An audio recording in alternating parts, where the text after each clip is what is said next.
நீசம்ன்றது 0. ஒரு ஜாதகம் 0 ஆயி நிக்கும். அப்போ அது பங்கம் ஆகும்போது கொஞ்சம் நல்லாயிருக்கும். அப்படி தான் எடுத்துக்க முடியுமே தவிர, அது யோகத்த குடுக்குன்னு கொண்டு போகவே கூடாது.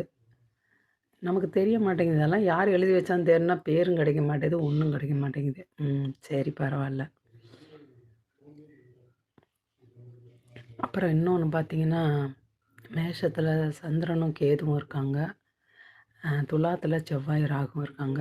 இந்த 4 பேத்துல பார்த்தீங்கன்னா, 3 பேரு அ பயங்கரமான ஆளுங்க. கேது, செவ்வாய், ராகு. சந்திரன் வந்து மனசுக்காரகன். அப்போ அவரோட கேரக்டர் நம்ம பார்க்குறோம்ல, அவரோட கேரக்டர்லாம் இந்த மாதிரியான கிரக சேர்க்கைகள் இதனால பாதிக்கப்பட்டு இருக்கலாம். சனி வந்து ஆட்சியில இருக்காருங்க. அவருக்கு தொழில் என்னைக்கும் ஸ்திரம் தான். எந்த தொழில் பார்த்தாலும் அவருக்கு வந்து தொழில் வந்து அவர் ஃபெயிலியர் ஆகாது. அதே மாரி ஆயுள் நல்லா இருக்கும்.